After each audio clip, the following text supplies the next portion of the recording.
Saudara-saudariku yang dikasihi Tuhan, Shalom, salam damai sejahtera untuk Anda semua. Selamat bertemu kembali dalam Renungan Harian Katolik. Saudara-saudariku yang dikasihi Tuhan, dalam Mazmur kita temukan ajaran Tuhan kita Yesus Kristus sekaligus gambaran tentang pribadi Tuhan kita Yesus Kristus. Injil hari ini mengisahkan Yesus yang menawarkan kelegaan. Dia berkata, "Datanglah kepadaku, hai kamu yang letih lesu dan berbeban berat, aku akan memberikan kelegaan kepadamu. Dan belajarlah padaku, sebab aku ini lemah lembut dan rendah hati." Kekuatan atau kuasa apa yang Yesus miliki sehingga mampu memberikan kelegaan kepada kita? Mari kita melihat itu di dalam Mazmur. Kekuatan dan kuasa Yesus Tuhan itu seperti kuasa Yahweh. Ingat peristiwa perbudakan dan pembebasan Israel dari Mesir? Peristiwa yang melegakan bangsa yang tertindas itu kita jumpai di dalam Mazmur hari ini. Bersyukurlah kepada Tuhan, serukanlah namanya, perkenankanlah perbuatannya di antara bangsa-bangsa. Bernyanyilah baginya, bermazmurlah baginya, percakapkanlah segala perbuatannya yang ajaib. Bersyukur, serukan, perkenalkan perbuatan Tuhan yang ajaib. Ia ingat untuk selama-lamanya akan perjanjiannya, firman yang diperintahkannya kepada 1000 angkatan Israel, yang diikatnya dengan Abraham dan akan sumpahnya kepada Ishak. Perbuatan Tuhan yang ajaib terjadi karena perjanjian dan sumpahnya.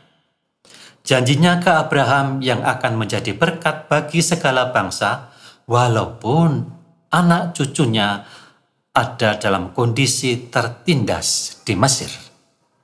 Sumpahnya kepada Ishak, kakek dari ke-12 suku Israel, dalam pelariannya dari Esau. Apa kemudian kata pemazmur? Tuhan membuat umatnya sangat subur dan menjadikannya lebih kuat daripada para lawannya. Diubahnya hati mereka untuk membenci umatnya, untuk memperdayakan hamba-hambanya. Walaupun tertindas di Mesir, tetapi jumlah bangsa Israel semakin banyak. Bukan hanya semakin banyak, tetapi semakin kuat di tengah-tengah penindasan.